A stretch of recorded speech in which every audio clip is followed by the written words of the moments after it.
saya tanpa melihat prosesnya dan tanpa juga menanyakan ijazah ahli, saya percaya.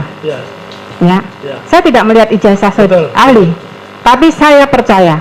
Tidak perlu saudara ahli buktikan. Ya.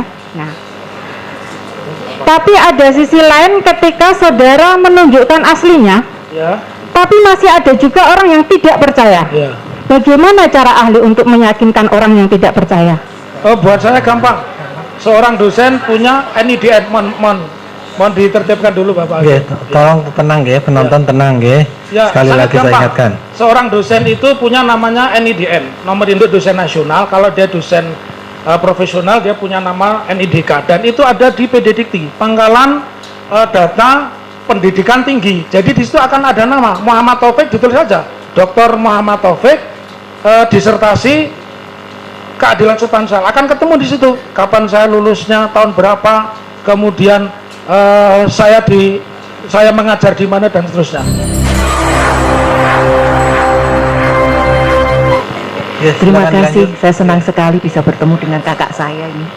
Agak dibesarin Adinda, dekat suaranya ya. Saya biasa akrab sama mereka, Bapak. Saya suka kejaksaan itu.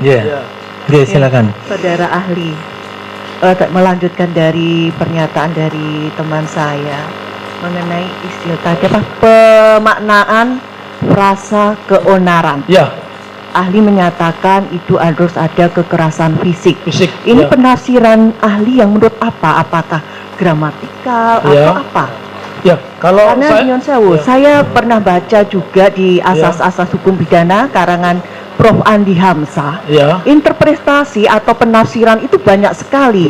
Ada gramatikal, ada dogmatis, ada historis, ada ekstensif yang diperluas, sehingga ada kasus juga pengertian unsur barang yang dulunya adalah benda yang berwujud, kemudian dengan perkembangan sosial atau apa, bisa meluas menjadi aliran listrik, bisa, kemudian data komputer juga bisa.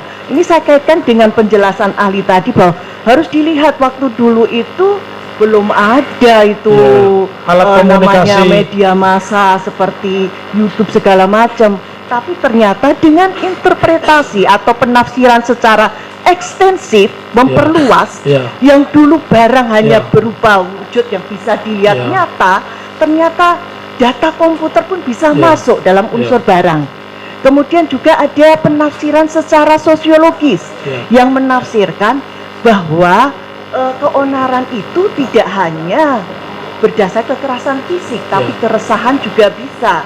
Kemudian pro kontra di dalam media massa itu juga bisa. Bahkan saya pernah membaca statement dari ahli filsafat bahwa dunia maya itu adalah representasi dari dunia nyata. Nah, ini mohon penjelasan pencerahan dari ahli. Jadi terima kasih. Kalau saya manggil Adinda tidak sopan, Ibu Jaksa ya, Ibu Jaksa dan Bapak Jaksa. Jadi kalau saya, karena ini sifatnya pendapat, dan saya juga salah satu dokter yang membuat teori anti pemidanaan. Jadi saya ini dokter yang tidak suka orang masuk penjara. Maka saya membuat disertasi judul saya model penyelesaian perkara pidana yang berkeadilan substansial. Penguji saya pakar-pakar pidana, salah satunya Begawan Undip, Profesor Bardanawawi, yang bukunya begitu banyak.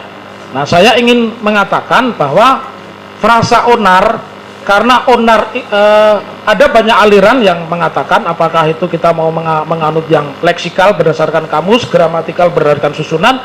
Kalau saya sebagai orang pidana, saya akan mengatakan kategorinya apa sebuah perbuatan itu, apakah itu deliknya material atau deliknya formil. Kalau delik material harus mensyaratkan akibatnya. Jadi bagaimanapun prosesnya itu perbuatan pidana, tapi akibatnya seperti apa? Ya, saya pikir Ibu Jaksa, Bu Eni ya, oh Bu Eni, ya, lupa saya. Ya, itu tentu lebih paham dari saya. Jadi dari pertanyaan itu, saya mengatakan pengertian keonaran itu harus diurutkan situasi dan peristiwa saat itu, ya, karena pada saat itu setiap orang yang berbuat onar tentu akan dipenjarakan, dan kalau sikap batin siapapun di ruangan ini tentu tidak akan bisa mengukur sikap batin seorang. Begitu. Mohon maaf, kemarin dari KBBI juga ternyata penafsiran keonaran itu juga bisa diartikan kegemparan. Iya. Nah, Gempar. Ya. nah, menurut ahli apa bisa seperti itu? Iya. Gempar itu bisa banyak juga ya. Gempar itu begini. Gempar itu tidak berkonotasi negatif. Misalkan tontonan grup Dewa itu bikin gempar, ya. Atau David Copperfield yang bisa memindah Monas pada saat itu juga bikin gempar. Jadi saya konsisten sebagai orang pidana tetap akan mengatakan kalau itu deliknya material, gempar, guncang, onar, itu harus sesuatu yang sifatnya fisik. Karena David Copperfield itu pernah memindahkan Monas. Gempar lah, orang bisa memindahkan Monas. Bagaimana Monas setinggi itu bisa dipindahkan? Seperti itu jawaban saya.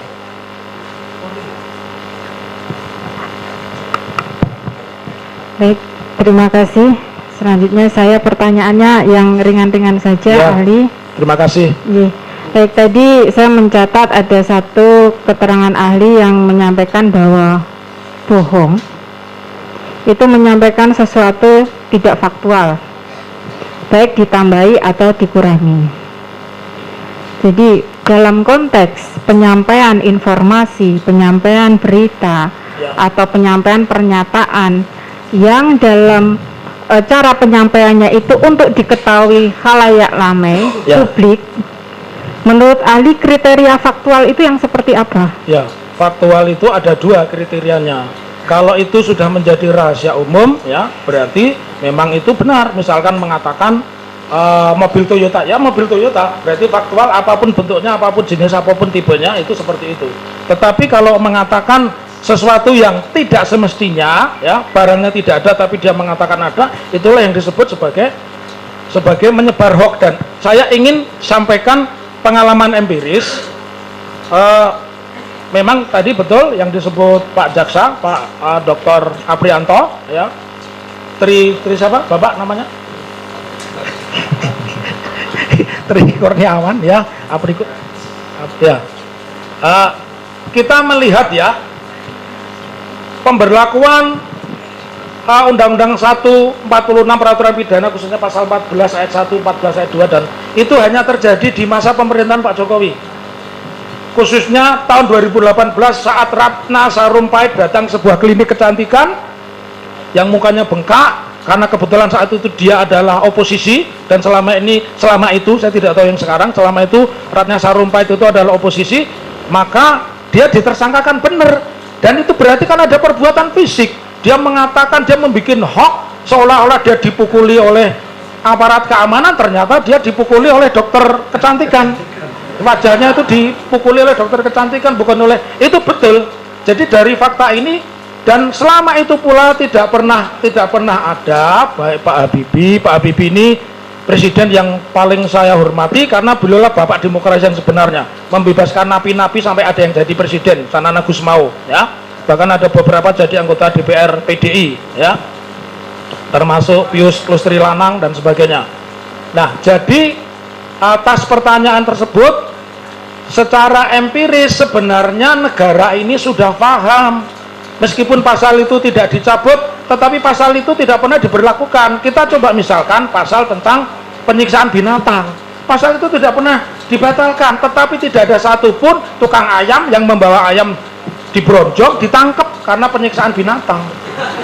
Begitu. Mungkin ini agak, saya masih kurang fokus ya, maksudnya faktual itu kan faktanya. Ya, betul. Seperti kalau saksi itu harus yang melihat, mengalami dan mendengar gitu kan. Betul. Nah, seorang kemarin kalau di dalam ahli bahasa mengatakan seorang penutur, ya, seperti halnya ahli pidana mengatakan bahwa menyampaikan sesuatu yang tidak faktual itu bohong gitu kan. Apakah ini juga menurut ahli bahwa seseorang yang akan menyampaikan suatu informasi itu juga harus didukung dengan fakta? Iya, kalau itu saya sepakat. Maka ada di dalam undang-undang jurnalistik, ya, itu berita itu namanya cover both side. Artinya cover both side itu berita itu harus berimbang. Ketika memberitakan kejelekan A, dia harus tanya, jangan A ini sumbernya dari B, dia harus tanya kepada A. Jadi sepakat saya. ya, dalam Baik. informasi seperti itu. Ya. Lalu ini yang agak sebenarnya banyak tapi karena waktu Ya. ahli dokter yang meraih gelar dokter dari UNS ya. Ya, Baik. dokter ke-10 UNS sudah meluluskan 300 Baik, berapa dokter ya. sekarang? Karena ini saya tanpa melihat prosesnya dan tanpa juga menanyakan ijazah ahli, Ya. saya percaya. Ya, Ya. ya, Saya tidak melihat ijazah Betul. ahli, tapi saya percaya. ya, Tidak perlu saudara ahli buktikan. ya, Ya. Nah, tapi ada sisi lain ketika saudara menunjukkan aslinya, ya, tapi masih ada juga orang yang tidak percaya. ya. Bagaimana cara ahli untuk meyakinkan orang yang tidak percaya? Oh, buat saya gampang. Seorang dosen punya NIDN, mohon ditertibkan dulu Bapak. Nggih, tolong tenang nggih, penonton tenang nggih. Ya, Sekali sangat lagi saya gampang. ingatkan. Seorang dosen itu punya namanya NIDN, nomor induk dosen nasional. Kalau dia dosen profesional, dia punya nama NIDK, dan itu ada di PDDikti, Pangkalan Data Pendidikan Tinggi. Jadi di situ akan ada nama Muhammad Taufik, ditulis saja Dr. Muhammad Taufik, disertasi keadilan substansial, akan ketemu di situ kapan saya lulusnya, tahun berapa, kemudian saya mengajar di mana dan seterusnya. Jadi persis yang Anda tanyakan, sesuatu yang sudah diyakini umum itu benar, tidak perlu dibuktikan. Tetapi kalau ada yang tidak yakin saya dokter, saya persilahkan Anda melihat di PD Dikti. Di situ ada nama saya, ada karya saya, ada alamat saya, gitu. Dan ada kepangkatan saya. Berarti bagi orang yang tidak percaya, Ya. bisa melihat secara data yang tertulis Betul. di suatu lembaga yang punya otoritas untuk itu. Betul, betul. Baik. Artinya ijazah pun tidak menjamin bahwa orang akan percaya, kecuali didukung oleh data yang ada di badan otoritas. Ya. Baik. Nah, karena ada juga ijazahnya asli, tapi nggak ada datanya, Ya. kan begitu. Ya. Terus satu lagi, Tolong penonton tenang Kan ya, yang mulia. penonton tenang, tolong penonton tenang. Penonton tolong tenang. Oke, ini sidang. Tolong penonton tenang dulu, oke, ini sidang, tolong diperhatikan, oke. Mohon sekali kerjasamanya. lagi, ya, Oke. satu lagi, tadi menyinggung tentang YouTube ya. Ya. YouTube karena elektronik, berarti kalau YouTube itu yang dicari itu viral.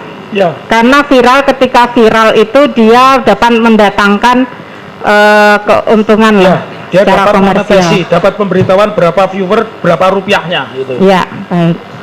Jadi artinya orang yang ingin mendapatkan keuntungan dari satu akun YouTube itu Ya. pasti mencari sesuatu yang bakalan viral, yang bakalan menarik perhatian. Betul. Gitu. Dia tidak peduli apakah ini benar atau salah, yang penting viral, dia akan dapat keuntungan besar gitu. Ya. Ya. Ya.